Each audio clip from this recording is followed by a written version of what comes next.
네, 선생님 안녕하세요. 안녕하세요. 어서 오세요. 반갑습니다. 태극도령입니다. 네, 선생님. 사람들한테 빙의가 된다고 할 때 이제 귀신이 빙의가 되잖아요. 예, 네, 보통 귀신이라고 하면은 이제 다른 이제 사람의 예. 형태의 귀신을 많이 생각을 할 텐데요. 혹시 동물도 사람한테 빙의가 될 수 있을까요? 일단은 가능성은 있다고 봅니다만은 사람한테 동물이 빙의는 안 되죠. 동물영이라고 해야 돼요. 네네.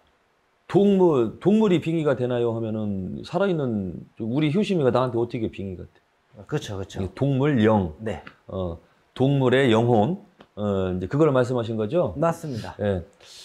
일단은 이게 일반적으로 쉽게 자주 흔하게 그렇게 발생이 되는 거는 아닐 건데 일단은 가능성이 있습니다. 가능성은 있다. 예, 여러 가지 상황상 정황상 이렇게 제가 이 무속에 대해서 이렇게 공부하면서 살아오면서 이렇게 봤을 때는 가능성은 있다. 하지만 일반적인 그런 사건은 아니다.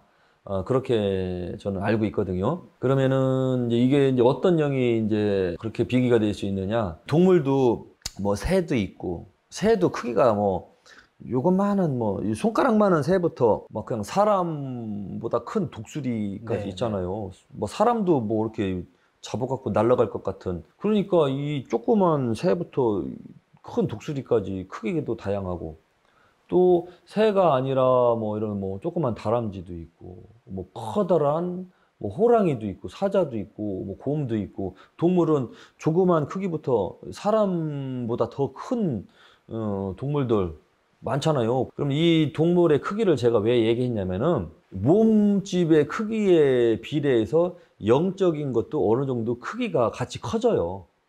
쉽게 말하면은 어 아기의 영보다 갓난아기 1살, 2살, 3살, 4살 그 아기의 영보다 기골이 장대한 성인의 영이 조금 더 큽니다. 영혼의 혼불은 이렇게 동그라 가지고 이렇게 되어 있는데 혼불은 근데 이제 크기가 좀 다른 거죠. 산에서 기도하거나 또는 이렇게 이제 살생을 많이 하거나 이러한 사람들은 이제 산에서 기도하는 사람들이 다 그런 건 아니지만 일부 아주 극히 일부의 사람들이 동물령이 들어가는 경우가 있고요. 근데 그것을 이제 자기가 느끼는지 안 느끼는지는 모르겠습니다.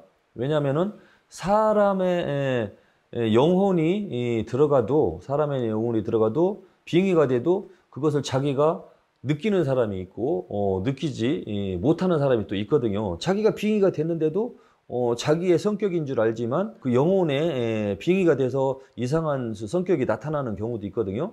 그것처럼 동물 영도 빙의가 됐지만 느끼는 사람도 있지만 못 느끼는 경우도 또 있을 수 있거든요.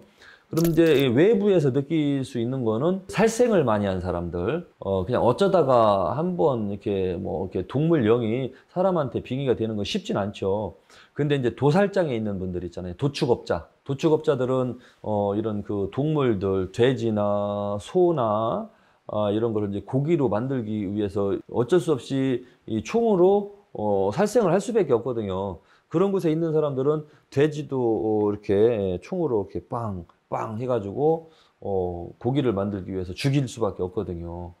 그런데 그런 곳에서 일하는 사람들이 모두 다 그런 건 아닙니다. 좀 그런 사람들이 덜어 있더라. 이제 그렇게 이제 말씀드리는 건데 이상하게 몸이 아파. 몸이 아픈 경우도 있고 또 막 그 머리가 막 어지럽고 두통에 시달리는 사람도 있고 근데 먹고 살기 위해서 계속 도살장에 가서 도축업을 하는 거예요. 이런 사람들이 대부분 성격이 약간 욱하고 감정적이고 좀 난폭한 그런 성향들이 많고요. 그리고 이분들이 보면은 눈빛이 깨끗하고 선하고 맑지가 않아요. 산에서 기도하면서 살면서 이렇게 한 분들은 눈빛이 선하면서 맑거든요. 깨끗하고. 그런데 도살을 하고 죽이고 이렇게 이제 직업적으로 살아온 분들은 성격이 난폭하고 좀 욱하고 그러면서 눈빛도 그렇게 맑지가 않고 살기가 있다든지 그런 현상을 나타낼 수가 있는데 이러한 그 기운이 감도는 사람들이 대인관계 할 때도 그러한 성향을 보일 수가 있습니다. 그러면은 그게 동물령이 뭔가 거기에서 이렇게 빙의가 된 거죠. 예를 들어서 동물이 이렇게 빙의가 되면은 동물들은 순할 때는 안 건드리면 순하지만 누가 건드리면은 갑자기 막 욱하거든요. 욱하고 조절이 잘 안 되거든요. 동물들은. 왜냐면은 화났을 때는 당연히 상대의 그 동물을 물어 뜯어서 이렇게 죽여야만이 됩니다. 약육강식의 세계에 사는 게 동물이니까. 그러한 영혼이 사람 몸에 들어가게 되면은 화났을 때에 사람을 무조건 죽이려고 합니다. 죽이려고 하고 막 흉기를 들고 막 해서는 안 되는 행동을 그 선을 넘어서 하게 되죠. 난폭하고 죽이고 뭐 사람을 죽이면서도 죄책감도 없고 희열을 느끼고 그런 사람들, 그러니까 정신병자죠. 그건 동물령이 빙의가 됐기 때문에 죽이는 살생을 하려고 하는 살인의 기운이 감도는 거죠. 동물령이 사람한테 들어가면은 그렇게 순간 살인자로 사람을 죽이려고 하는 그런 현상을 보이게 되고요. 또 다른 현상은 막 몸이 이상하게 아프든지 동물들이 죽어갈 때의 고통이 그대로 사람한테 들어와 있다든지 병원 가면은 크게 병명도 없는데 그 도축업자는 이상하게 이제 병에 이렇게 좀 휘말려 가지고 여기저기 아픈 곳이 돌아다니면서 살게 된다든지 하는 현상들, 이러한 현상들을 나타냅니다.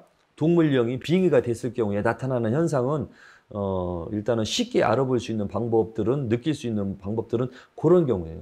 그렇다고 해서 예를 들어서 개의 영혼이 사람 몸에 빙의가 됐다고 해서 그 빙의된 그 개의 영이 사람한테 이렇게 빙의가 돼 갖고 사람이 뭐 이렇게 말을 하지는 않습니다. 그냥 감정이나 그런 걸로 이렇게 만드는 거지 개의 영이 들어왔다고 해서 그렇게 하지 않죠. 하지만 그 죽을 때의 그 감정, 그러한 감정으로 이렇게 사람한테 나타내거든요. 그래서 아무튼 흔한 일은 아니지만 사람한테도 동물 영이 빙의는 될 수 있다. 그러면은 그 이제 동물 영이 빙의가 된 사람도 귀신에게 그 빙의가 된 사람이랑 비슷하게 그 퇴마 의식도 좀 비슷하게 진행이 될까요? 그렇죠. 예.